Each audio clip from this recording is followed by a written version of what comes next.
Yo, so I thought I was going to kick off a new YouTube channel about healthy lifestyle and entrepreneurship, because I think a lot of us do go in that direction, right? So on my end, in a nutshell, I'm French Lebanese. I grew up in France until I was 17 and then moved to Hong Kong afterwards.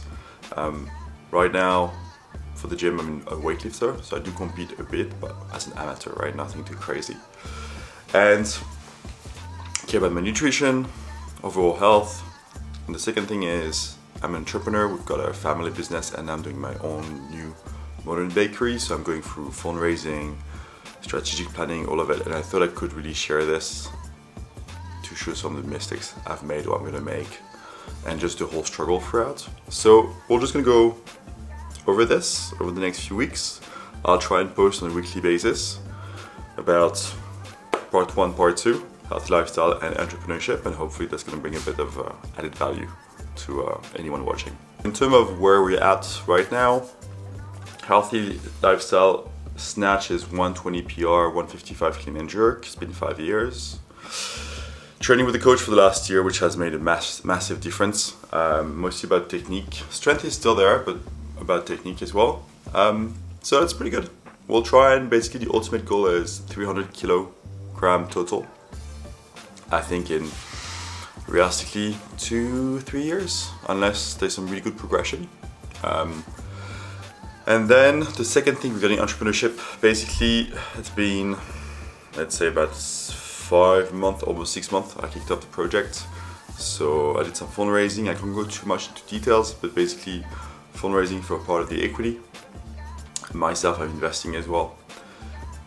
The idea is basically to create a modern, high-end bakery that's also affordable, but I think the market here in Hong Kong at least, and even for Asia, but starting with Hong Kong, doesn't cater for, doesn't have an option of really, really good bakery. It has good ones, decent, say 6, 7 out of 10 in quality, nothing that's past 8 or 9, and I know I've got the chef and I can do it with him here. And in addition, there's none of them is really well branded, because I feel like it's always so much about heritage and tradition, which matters, but no one has tried and reinvent a little bit the design, the packaging, the gifting, and make it a bit more of a trendy item.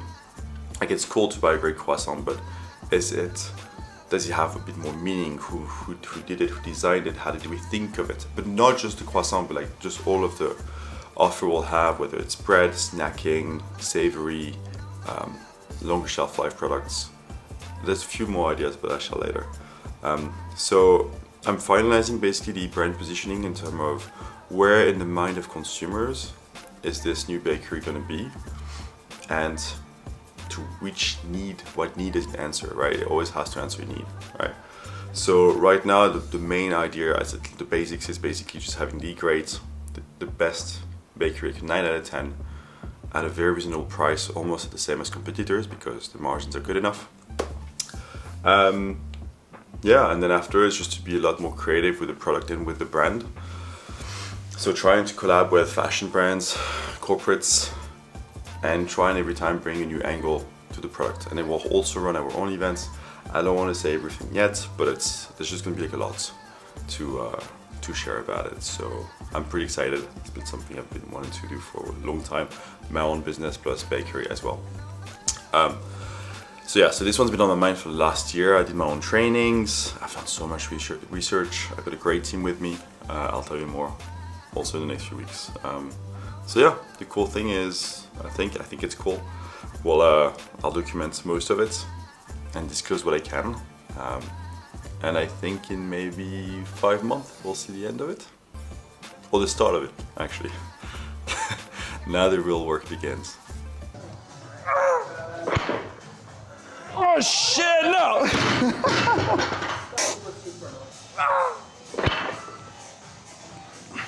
On the first one. Shh.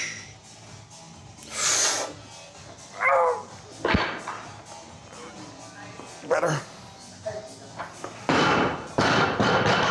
Rockstar in the house. No pressure. She is known all around Netherlands. Is that even a country? No.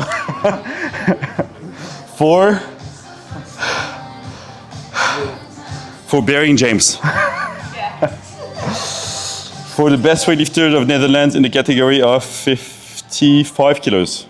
Yeah. With a snatch of You call them right. 83, 102? No. In competition, 84, 102. Oh, pretty close. Yeah. Walking, can you give us a flex for the camera? Don't get up because it's pretty low, yeah. Wow, here we go. Dude, she's bigger than you, man. And everyone wants to look good on the beach. Yo, so this is for my neck. So I'm waiting for like a work call at the same time. So super important because I had a fusion on my neck. I got really lucky about 15 years ago. I broke my C5, cervical number 5, as well as the discs below and over. So I have the C4, 5, 6 that is fused, which means my neck is really not mobile. So I do love neck exercise because below the C7, the disc bulges a bit because of the weight and the lack of flexibility. So here I need to work on my flexibility to avoid it from moving badly. So I try to add this before and after training, not always. But recently it's been really tight and it's been bothering me because I can feel on my left hand basically like tingling because it's touching the nerves. It's mostly due to my neck, but sometimes there's also what they call referred pain from tight lats because the nerve also goes through this. So it's really annoying because it's really difficult to understand where it's coming from sometimes. But here it's 80% of the time due to my neck. Oh, we just got the answer of a positive investor. It's the best news ever. Oh.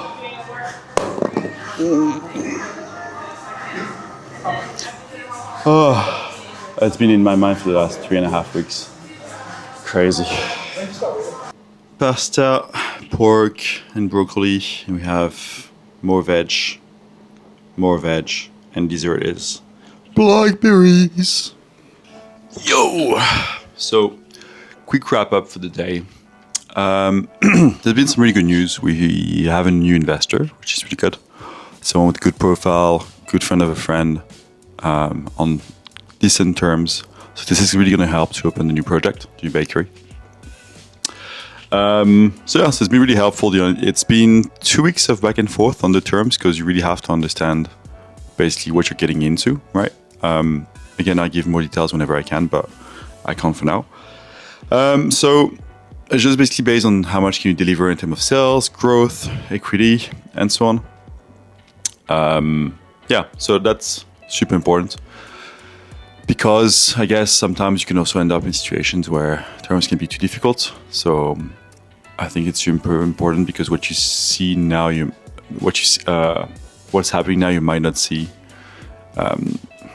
It's super important because later on you might see what's happening now, but you might not see it otherwise. So you kind of have to project and think of different case scenario. You also have to really think about the worst case scenario. Super important. So yeah, and so dinner always super. Like I just love this kind of food. Like it's just really well balanced. So I really enjoy it. And then fruits have been a huge thing. I also have like often a candy. What's it called? Like a really sweet tooth. But it just takes about 2 or 3 days. Once I drop candies, then I don't really think about it, and I just don't have any at home. So yeah, bon appetit.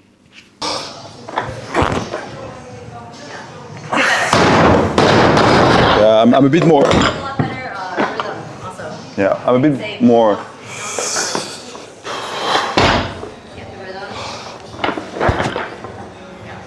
Yeah. I think I had a bad position. I'm a bit more upright now. I wasn't engaging too much my. So yeah, it feels better. It's still like not high enough, but it's decent. I don't know how it's gonna work at the start. What's gonna be the feedback? I also want to open for October, November because this is when the peak season is for bakery. Summer is lower season. Low summer weather and it's hot and it's hot. Day 4. So tired. Yeah, so day 4. So 4 trainings a week. 2 days in a row, Monday, Tuesday. Wednesday's off. Thursday, Friday on. So it's the last day of the week. And then, yeah, and then 2 days rest on the weekend.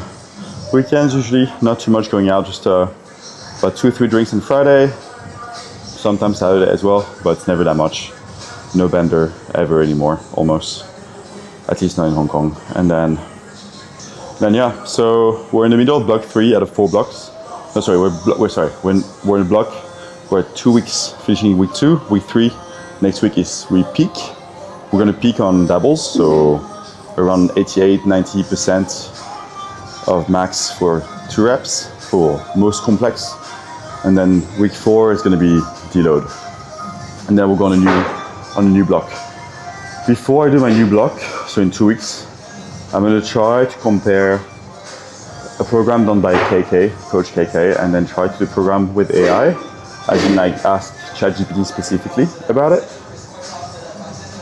and see basically how I feel for 1 week. So we can't see difference in performance in a week, but just kind of see how my body responds to the training over 1 week. So I'll try with the same percentage, but just try and ask ChatGPT to just program based on, we'll see of course the input, right? And then we'll see what comes out of it.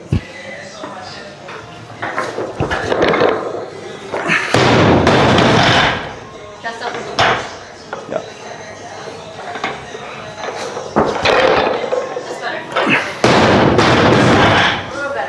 So you're always like a little bit in, and then you're thinking. But I really feel it. No. How would you rate me honestly as a client? You want to give any comment on the overall? Any comments? You're improving. I am improving.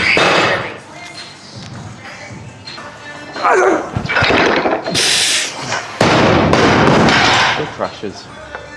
As open as you can. You start with that.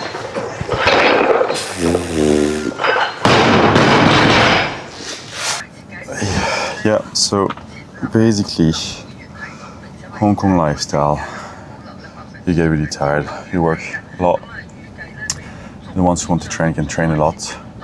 But it's good, it's all like basically maximizing things you like to the fullest. I don't know, personally I like it this way. But then you need a break, minimum every 3 months. Genuinely like a break of 4 or 5 days every 3 months. Actually every month, but that depends on people. So yeah, it's pretty good fun. Perfect news, we've got the beach for ourselves. Okay, we're back from the beach. Beautiful day, no one on the beach because it's Typhoon 1. But anyways, so going to the physio now to work on, we're not sure if it's an issue with pec being too tight or what's it called? Serratus here. And so what happens is my shoulder, instead of rotating nicely inside for clean and jerk or just in general being well positioned, it basically is going this way, a bit forward. And so it pulls on my neck and my nerves, so I can feel like all of the nerves being a bit tingled. And it's also just an issue for having good clean and jerk basically. So we'll see what the chiropractor / physio says and we'll update later. So we had a bit of a bad news. One of the first investors backed out. It happens, rarely, but it happens. And I don't know if there's like a specific way of like avoiding this. Backed out because they have their own shit. They have their own like financial issues, put it this way. So I don't know if there's a way to like avoid this, but you can make them sign earlier, I guess, or things like this to have them 100% commit instead of like, you know, having verbally. But also, you know, if they have their own stuff going on and it's not ideal for them, then it could have been a problem later on, right? For example, if they're stressed for cash, maybe they started asking like a lot early on, which is something you don't want. So could be good, could be bad, but it's still like, it still happens. So I feel like in case you do one day fundraising, just make sure, make sure, but like think it through in terms of it might not be completely done until the cash is there or else. So again, it's not like a big deal because it's not a huge amount, and and I also don't want my friend to be in a bad position. But it is something to be made aware of. And now it's egg time.